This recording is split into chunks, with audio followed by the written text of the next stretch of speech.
ఓం నమః శివాయ. ఓం నమో నారాయణాయ. ఓం శ్రీ నరదృష్టి నివారణ కాళభైరవాయ నమో నమః.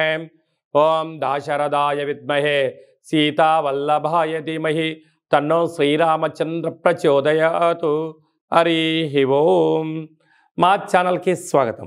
చూస్తున్న వీక్షకులకు ప్రేక్షకులకు ప్రియ కాళ భైరవ భగవద్బంధులకి స్వాగతం పలుకుతూ మమ్మల్ని ఎంతగానో ఆదరిస్తూ ఉండబడినటువంటి ప్రియ సోదరి మణులు అందరికీ కూడా సనాతన ధర్మ వీక్షకులకు సంరక్షకులకు శ్రీరామనవమి పండగ శుభాకాంక్షలు. అందరము రామనామాన్ని జపింపచేద్దాం, ధర్మాన్ని కాపాడుకుందాం, ధర్మబద్ధమైన జీవితాన్ని పొందుదాం. అయోధ్యలో రామ విగ్రహ ప్రతిష్ఠ అయిన తర్వాత మొట్టమొదటిసారిగా జరుగుతూ ఉండబడినటువంటి శ్రీరామనవమి కనుక రాబోయే కాలంలో మనం అందరము కూడా అయోధ్య వెళ్దాం, రాముని దర్శిద్దాం, రామతత్వాన్ని మనము తెలుసుకుందాం.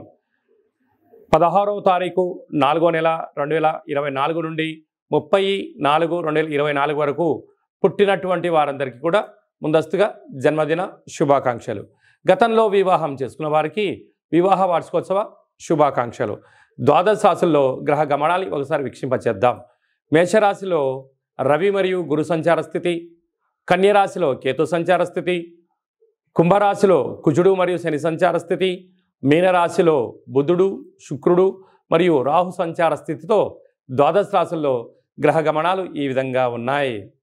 సింహరాశి వారు చైత్రమాస పూర్ణిమ రోజున ఎలాంటి విధి విధానాలు పాటించాలో ఈ వీడియోలో సవివరంగా సంపూర్ణంగా తెలుసుకుందాం. సింహరాశిలో ఏ నక్షత్రాలు వస్తాయనగా మఖా నక్షత్రంలోని 4 పాదాలు, పుబ్బా నక్షత్రంలోని 4 పాదాలు, ఉత్తరా నక్షత్రంలోని 1 పాదం కలిపితే సింహరాశి.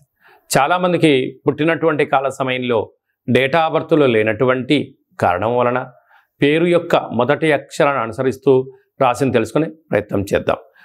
ఏ అక్షరాలు అన్నట్లయితే మా, మీ, ము, మే, మో, టా, టీ, టు, టే అక్షరాల వారందరూ సింహరాశి జాతకులు. సింహరాశి యొక్క అధిపతి రవి. వీరికి 2వ స్థానంలో కేతువు, సప్తమంలోనే కుజుడు శని సంచార స్థితి, ఒకవైపు కుజదోషము, అష్టమంలో బుధుడు శుక్రుడు రాహు సంచార స్థితి, భాగ్యస్థానంలో రవి గురు సంచార స్థితి ఉండడం వలన వృత్తులలో, ఉద్యోగాల్లో, వ్యాపారాల్లో, ప్రభుత్వ సెక్టార్లో, ప్రైవేట్ రంగ సెక్టార్లో ఉండబడిన వారందరికీ శత్రువులు పొంచి ఉన్నారు. ఎవరు మనవారు, ఎవరు పరాయివారు, ఎవరు మిమ్మల్ని విమర్శిస్తున్నారు, ఎవరు మిమ్మల్ని పొగుడుతున్నారు అనేటువంటిది నిత్యము మీరు గమనించి తీరాలి.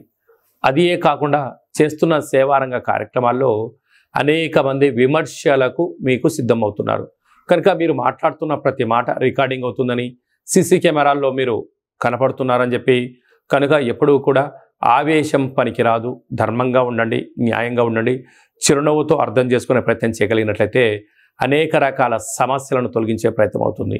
మీ జన్మ నక్షత్రం రోజున అష్టమి పూర్ణిమ తిథి అందున ఎంతో జాగ్రత్తగా ఉండాలి సుమా. కనుక ఇలాంటి కాల సమయంలో ఎరుపు రంగు క్లాతులో ఒక దోషుడు ఎరుపు అన్నాన్ని కలిపి ఎర్రటి వత్తితో దిష్టి తీసి ప్రవహించే నీటిలో వేయడం కానీ, తెల్లజిల్లెడు వృక్షం దగ్గర పెట్టడం వలన నరదృష్టి శత్రు ప్రభావాలు తొలగిపోతాయని చెప్పి గమనించాలి.